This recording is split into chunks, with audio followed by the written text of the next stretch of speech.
Bonjour à tous, j'espère que vous allez bien. On se retrouve pour le 30e épisode des Titans du Monsterverse. Aujourd'hui, je vais vous parler de Rodan. Donc le nom original de Rodan, Radon, est basé sur le nom Pteranodon, le reptile volant éteint sur lequel Rodan est principalement basé. L'orthographe de Radon en japonais correspond également au nom de Ladon, un dragon à 100 têtes représenté dans la mythologie grecque. Cette incarnation de Rodan a une plus grande envergure par rapport à l'une de ses incarnations précédentes. Dans l'ensemble, son physique ressemble fortement à un oiseau de proie. Sa tête possède un bec large et lourd bordé de pointes en forme de dents et une paire d'éperons en forme de cornes s'enroulant à l'arrière de son crâne. Il a une paire de sourcils en forme de crête et des yeux jaunes perlés avec des pupilles circulaires. Il possède de grandes pattes aviaires digitigrades avec des griffes crochues en forme de faucille sur les 3 gros orteils de chaque pied et un plus petit orteil presque vestigial à l'arrière semblable au tyrannosauridé. Les formes des ailes de Rodan qui relient ses charnières d'ailes directement à son coccyx à la manière d'une chauve-souris, bien que ses jambes ne soient pas attachées à la membrane de l'aile, ainsi que sa tête lui donnant une ressemblance avec les représentations traditionnelles de ptérosaures, tandis que sa queue est en forme de pic, similaire à son incarnation de 1956, de l'ère Showa et de 2004. Il a une main sur chaque bras qui est en partie détaché de l'aile, semblable au pouce des chauves-souris, avec 2 longs doigts et un pouce qui sont chacun équipés de longues griffes. Donc la peau de Rodan est de couleur bordeaux et possède une texture semblable à de la roche en fusion avec des bosses et des crêtes le long de sa poitrine et de son dos. Les bords inférieurs de la membrane de ses ailes semblent être tapissés de fissures chauffées et rougeoyantes, ce qui donne l'impression que les ailes de Rodan brûlent ou scintillent de la lave lorsqu'il est en vol. Sa blessure au dard de Mothra indique que Rodan ne saigne pas et a révélé que son corps a une lumière intériorisée jaune vif sous la peau opaque. Utilisant ses ailes pour s'équilibrer, Rodan peut à la fois marcher et se tenir debout lorsqu'il ne vole pas. Contrairement à Godzilla et Mothra, Rodan semble globalement neutre dans l'allégeance après les victoires séparées de Ghidorah contre lui et Godzilla et envers le titan qui occupe actuellement la position d'Alpha, quelles que soient les actions du dit Alpha. Sur la base de sa présence à Washington poursuivant l'armée, Rodan semble être particulièrement fidèle à Ghidorah lorsque ce dernier, étant Alpha, est désireux de massacrer les humains. Mais au lendemain de la mort de Ghidorah, Rodan était le premier titan de l'ancien groupe de Ghidorah à s'incliner devant Godzilla. Donc Rodan est membre d'une espèce de reptile préhistorique aérien qui a coévolué aux côtés des autres monstres comme Godzilla et les autres titans et a été en contact avec les humains pendant l'Antiquité. L'espèce de Rodan ressemble fortement aux ptérosaures, bien qu'il ne semble pas leur être directement lié. L'espèce partage de nombreuses similitudes avec les oiseaux de proie, comme une tête en forme d'oiseau armée d'un bec massif et dentelé et de serres capables de saisir. Leur tête était ornée d'une crête de cornes osseuses qui poussaient vers l'arrière. Leurs ailes étaient des prolongements de leurs membres antérieurs et elles pouvaient être pliées lorsqu'elles se tenaient debout ou qu'elles marchaient. Le serpent-chef Nez soupçonne, en voyant un flux vidéo de Rodan, qu'il a influencé la tradition Navajo de Tseninahaleah, le rock monster Eagle. Un membre de l'espèce de Rodan est né sur le volcan d'Isla de Mara au Mexique après que ses parents y aient niché. Son lieu de naissance est aussi devenu sa maison et son lieu de repos, entrant dans une période d'hibernation de plusieurs siècles à l'intérieur du volcan, ce qui a conduit l'individu à développer un derme externe de roches volcaniques, comme peau protectrice et peut-être certains de ses autres biocaractéristiques volcaniques pour s'adapter à l'environnement.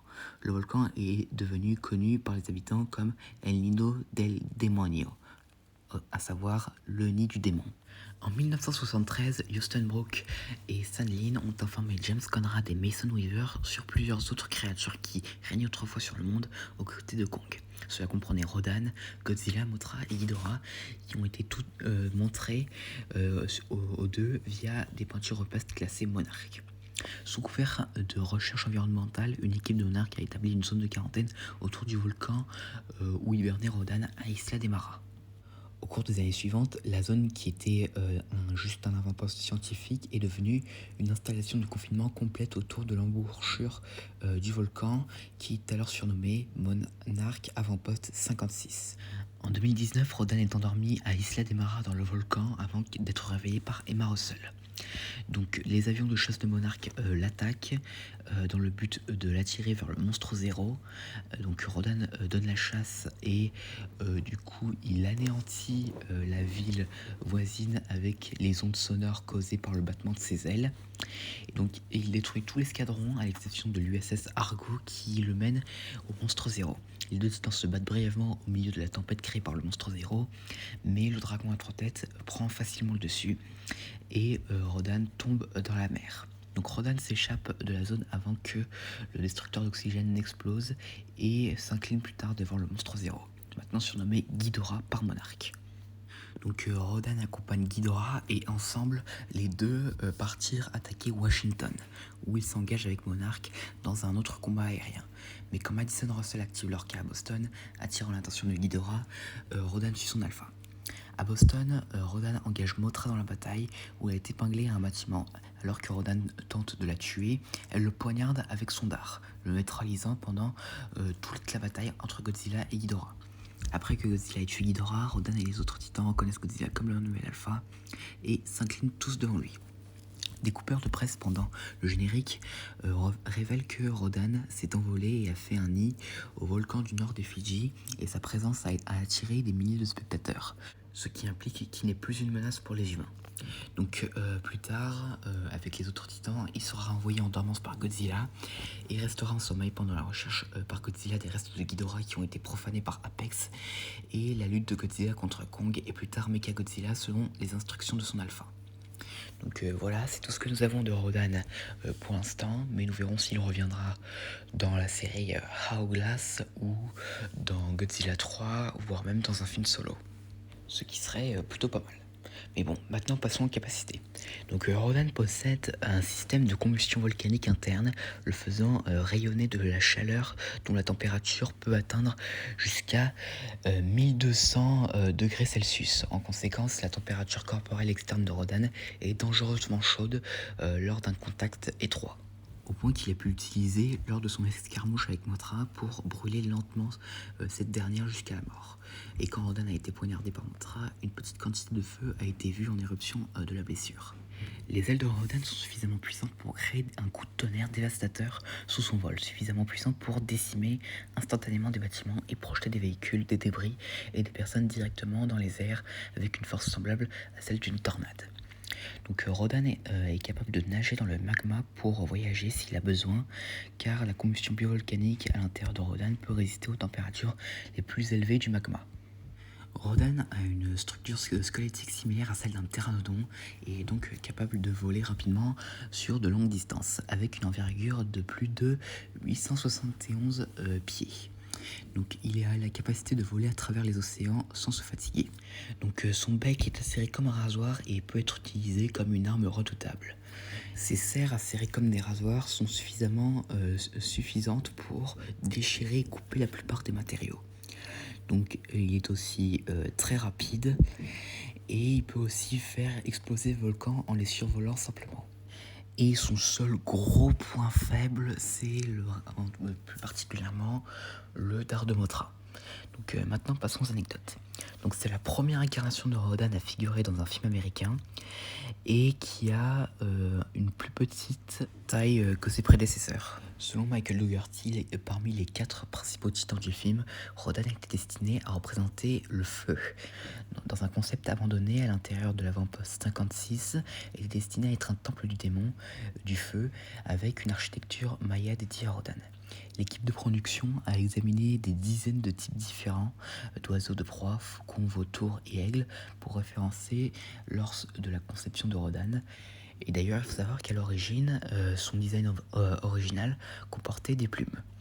Et donc, comme Ghidorah, des éléments de la conception de Rodan ressemblent à Smaug de la trilogie Le Hobbit, tels que ses couleurs, ses fissures rougeoyantes de son corps, ses jambes et notamment les mains à 3 doigts sur ses ailes. La conception de la ville de la Terre creuse comprend des hiéroglyphes représentant un titan ressemblant à l'incarnation originale de Rodan à longue queue, aidant apparemment Godzilla et Mothra à combattre Ghidorah. Probablement une référence au rôle originel du personnage dans Ghidorah, le monstre à trois têtes. Donc, comme on le voit sur le site de Monarch Science, l'avant-poste Monarch 56 où Rodan était confiné rend hommage à l'année 1956, l'année où Rodan est sorti. Le bec denté et les ailes extrêmement développées de cette incarnation ressemblent quelque peu à ceux de Pelagornis sandris, l'un des plus grands oiseaux volants connus. On a émis l'hypothèse que cette incarnation de Rodan pourrait cracher du feu sur la base d'un art conceptuel officiel sur la droite. La représentation de la peinture rupestre est dans la scène de l'arrivée de l'Argo à Washington.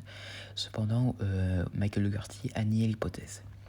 Et le même art conceptuel montre que Rodan allait à l'origine faire équipe avec Godzilla et Mothra pour vaincre Ghidorah. Donc voilà, j'espère que cette vidéo vous aura plu. N'hésitez pas à me dire ça dans les commentaires et à la prochaine.